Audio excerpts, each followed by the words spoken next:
정적 인터뷰 먼저 김민석 더불어민주당 선대위 상임 공동선대위원장 전화로 만나보겠습니다.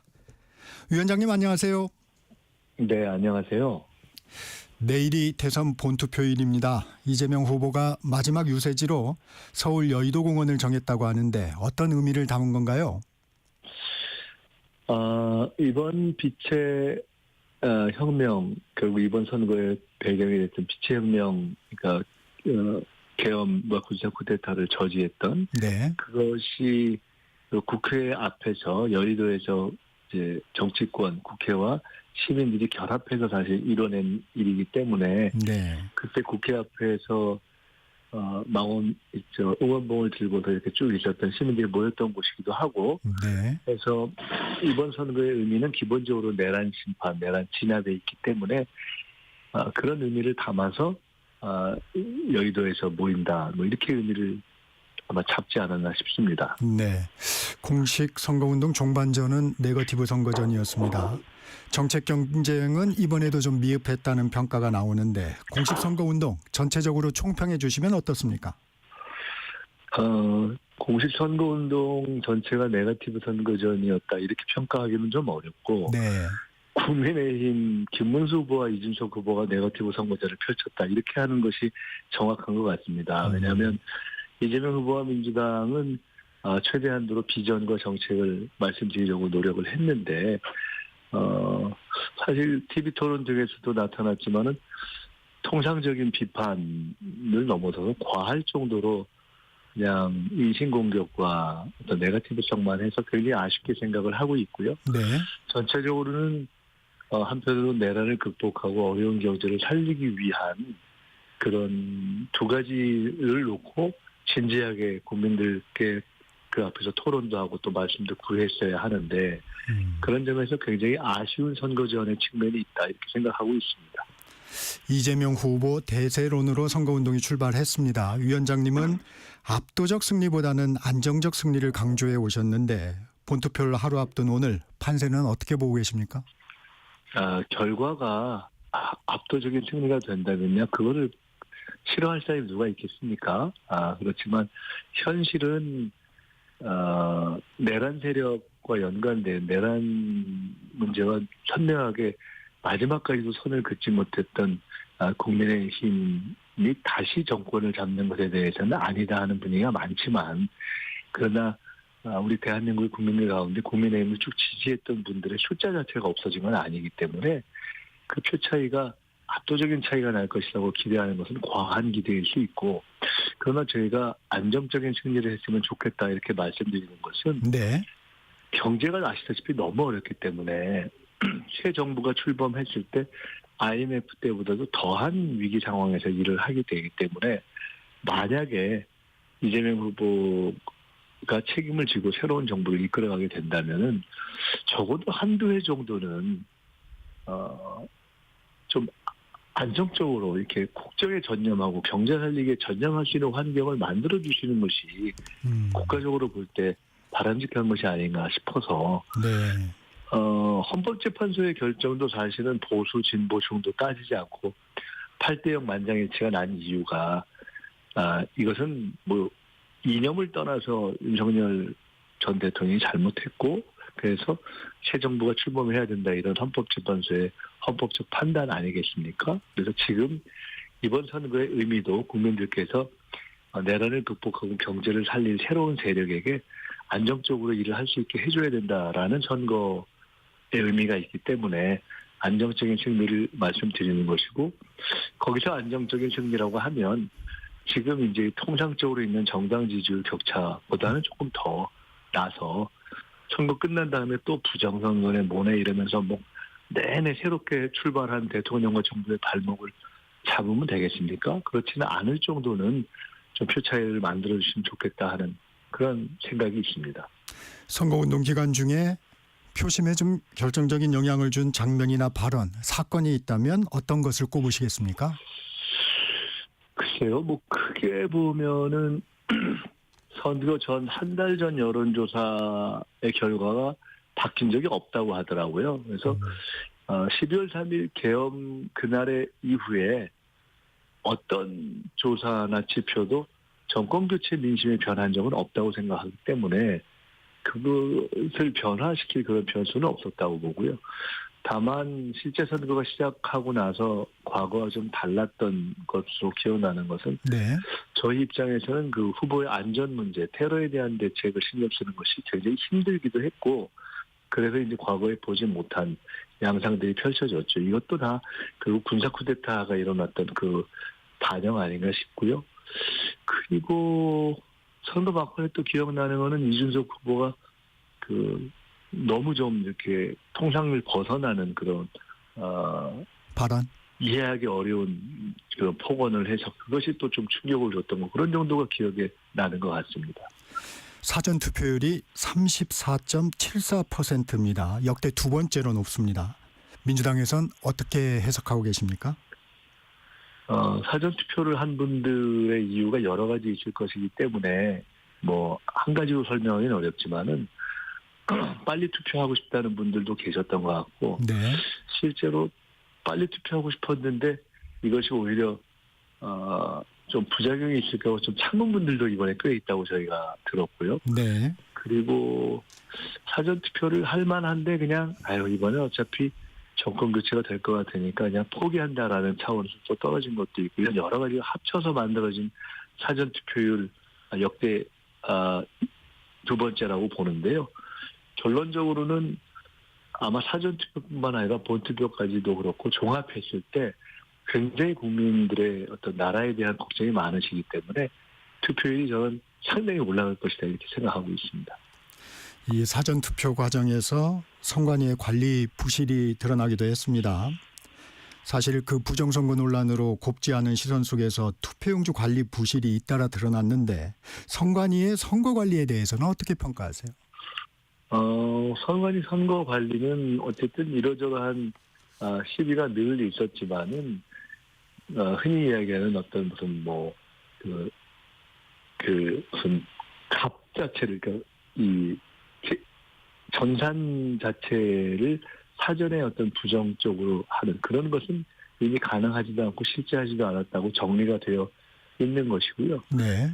그렇기 때문에 지금은 그런 합리적인 우려를 하는 분도 일부 있고, 또 의도적으로 이미 선거 결과를 조금 이렇게 흔들려고 하는 그런 생각이 있는 분들도 있기 때문에 저는 조금도 어떤 에러가 없도록 선관위가 조금 더 신경을 철저하게 써주셨으면 좋겠다 이런 생각을 가지고 있습니다. 현안도 좀 살펴보겠습니다. 선거 전 막판에 보수 성향 단체 리박스쿨이 댓글을 조작했다는 의혹이 등장했습니다. 민주당 이재명 후보도 내란 행위로 규정하고 국민의힘과 확실한 연관성이 있다는 입장을 밝혔는데 어떤 근거인가요?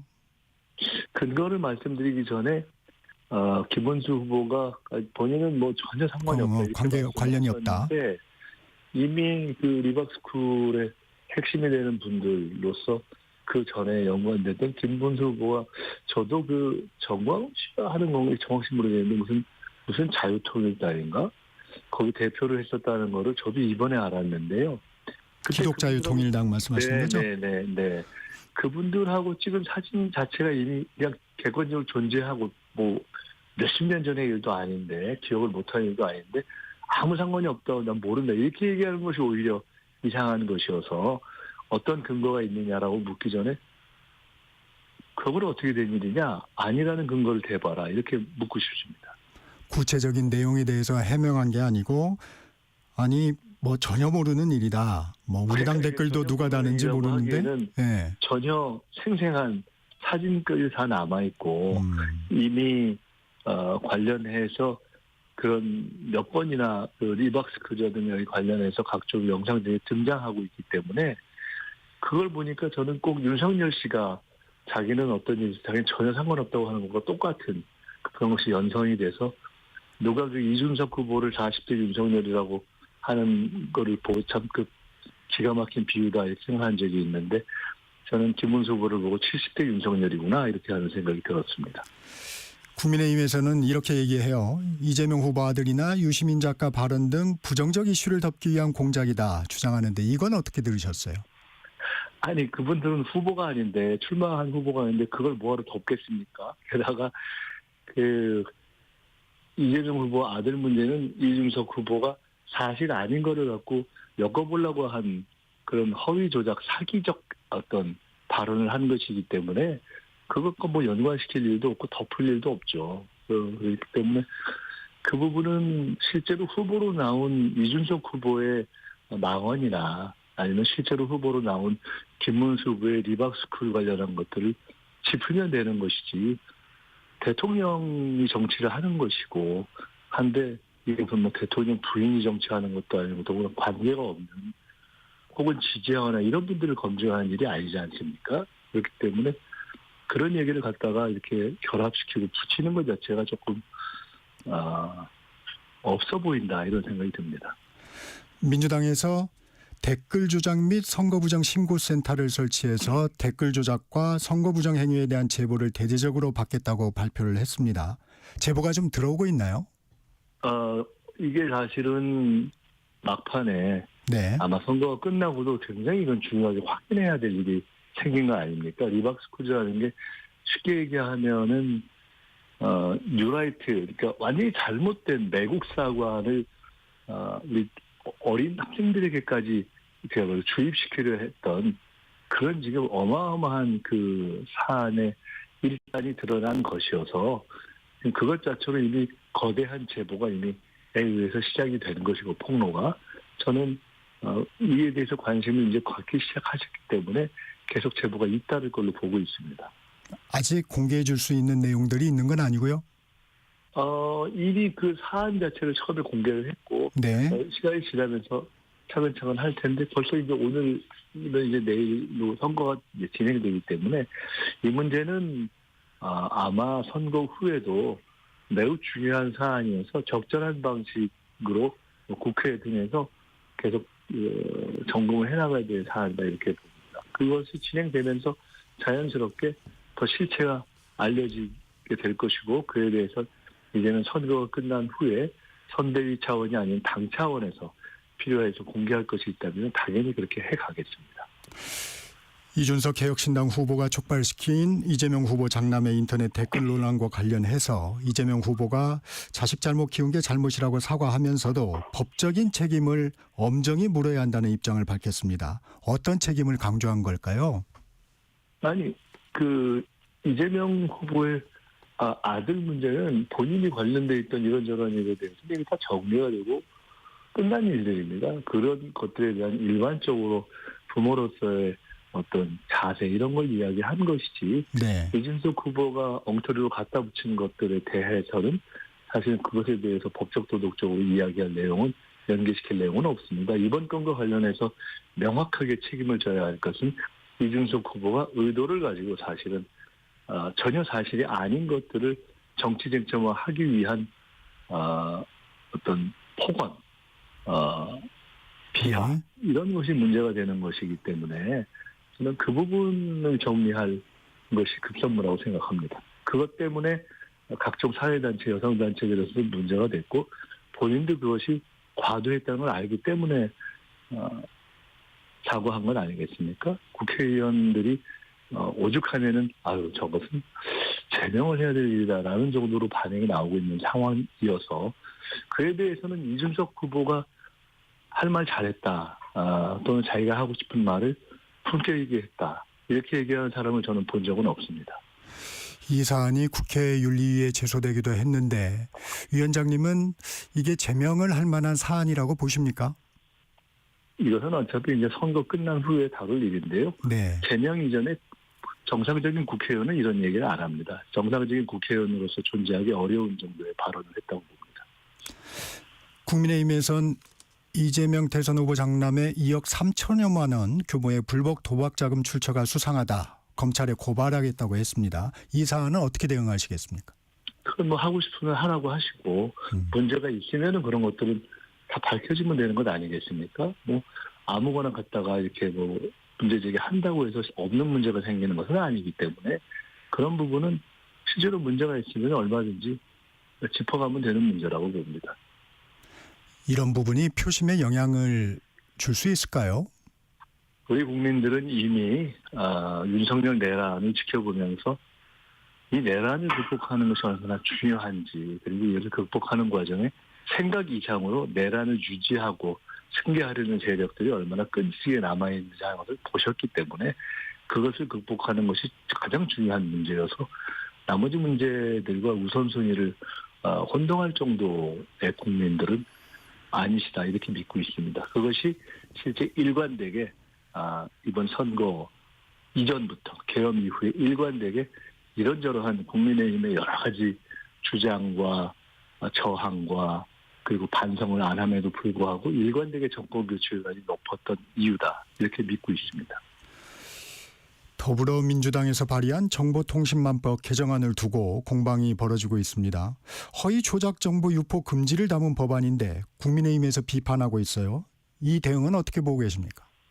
지금은 선거 중이고 어떤 법들을 당론으로 냈거나 또는 당론으로 통과하거나 그런 국면이 아닙니다. 그래서 이런저런한 어떤 이유의 법들이 혹 개인 의원들에 의해서 제기되는 경우가 있다 할지라도 그걸 뭐 당에서 논의하는 것도 아니고 당론도 아니고 통과시키려고 지금 하고 있는 것도 아니고 더구나 내일 이제 선거가 네. 끝나는 시기이기 때문에 뭐 그거 하나하나 법안들을 갖고 논할 때는 아니라고 봅니다.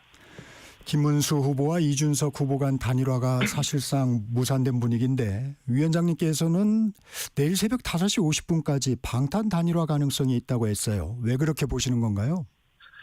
이준석 후보가 대통령 당선된다고 보기는 아무도 그렇게 보기는 어렵지 않습니까? 그리고 지금은 그렇게 됐을 때 이준석 후보가 결국은 당신 때문에 표가 갈렸다, 이런 얘기를 안 듣는 것이 이후에 더 낫다고 생각하는 측면이 하나가 있고, 책임론. 더 그거보다 큰 것은 결국은 맹태균 리스트라든가 이런 것 때문에 이준석 후보가 여러 가지 사안들이 선거나 정치와 상관없이 본인이 법적으로 책임져야 될 사안 등등이 사실은 쭉 있다고 생각돼서 지금은 어차피 이준석 후보 입장에서는 그런 것들을 방어하기 위한 방탄 우산이 더 필요할 것이 아닐까. 그것 때문에 결국은 원래 있던 친정인 국민의힘 쪽으로 돌아가는 것을 선택하는 동기가 너무 명백하게 존재한다라고 생각이 들어서, 그리고 지금까지 명분이 없어서 못한 것인데 지금은 명분을 억지로 만들어서라도 그냥 김문수 후보를 지지하고 사퇴하는 그 가능성이 저는 실제로 아주 높게 남아있다고 보고 있습니다. 윤석열 전 대통령이 정광훈 목사가 주도하는 집회에서 대독하는 형식으로 김문수 후보에 대한 지지를 호소했습니다. 국민의힘에선 잘못된 과거와 절연했다고 일축했는데 이 과정은 어떻게 보셨습니까? 국민의힘이 잘못된 과거와 일찍 절연했다면은 지금보다는 국민의힘의 처지가 좀 낫지 않을까 생각을 합니다. 국민의힘은 사실은 일찍 절연을 했어야 하는데 지금도 사실은 국민의힘이 과연 잘못된 거거나 윤석열 전 대통령과 절연을 했는지 그렇게 생각하는 국민이 얼마나 있을지는 잘 모르겠습니다. 그러나 워낙 본인들이 보기에도 황당하니까 그렇게 이야기를 한 것 같은데 그렇게나마 이야기해서 다행이다라고 생각하지만 사실은 조금 더 명료하게 내란과 계엄에 대해서 반성하고 원래대로라면 윤석열 전 대통령을 일찌감치 제명했어야 하고 하는 것이 맞고요. 그러나 여전히 사실은 그 당의 후보인 김문수 후보 자신이 윤석열 전 대통령과의 절연을 못하고 있는 거 아닙니까? 그래서 별 의미가 없는 현재의 발언이다, 이렇게 느껴지기도 합니다. 윤 전 대통령의 그 메시지에 대한 직접적인 언급은 김문수 후보가 없었어요. 그에 대한 메시지의 언급 이전에 윤석열 전 대통령을 제명하거나 그 관계를 절연하는 문제에 대해서 그것이 꼭 해야 되는 일이 아니다라는 언급을, 그런 뉘앙스의 언급을 했었고, 또 책임 있는 그 당의 후보로서 윤석열 전 대통령의 관계를 절연을 지시하지 않았다는 것만으로 이미 책임 있는 정치인이 해야 될 공적인 정치 행위로서 윤석열 관계 유지를 한 것이다, 저는 이렇게 봅니다. 그렇기 때문에 언급을 안 했다는 것으로 피해갈 수 있는 국면은 아니다 이렇게 생각됩니다. 국민의힘 김용태 비대위원장은 윤 전 대통령에 대해 국민의힘 근처에 얼씬도 하지 말라고까지 하며 악영향을 우려를 했는데 지난해 탄핵 반대 당론도 무효화돼야 된다 이렇게 밝혔습니다. 이 부분은 어떻게 평가하십니까? 이준석 후보가 윤석열 대통령 당선시킨 개장사를 했다가 잘못했다고 사과한 적이 있지만 네. 김용태 위원장도 어떻게 보면 거의 개인 의견 수준의 이야기를 하는 것이 아닌가. 5.18 헌법 전문 수록 문제도 그렇고 윤석열 전 대통령과의 관계 문제도 그렇고 그런 등등에 대해서 과연 국민의힘 주류 의원들이 어떻게 생각하는지 의총을 한번 열어서 그것도 합동 결의를 하는지 각각 사안에 대해서 한번 물어보고 싶다라는 생각이 듭니다. 지금 결국은 윤석열 후보를 이준석 대표가 좀 젊은 모습으로 네. 팔았던 1차 개장사에 이어서 김문수 후보를 김용태 위원장이라는 비교적 젊은 네. 비대위원장을 내세워서 파는 2차 개장사가 이루어지고 있는데 1차 개장사처럼 2차 개장사도 사실은 진정성도 없고 별 의미가 없다. 저는 그렇게 생각됩니다. 네, 오늘은 여기까지 듣겠습니다. 지금까지 김민석 더불어민주당 선대위 상임 공동선대위원장이었습니다. 고맙습니다. 네, 감사합니다. 정책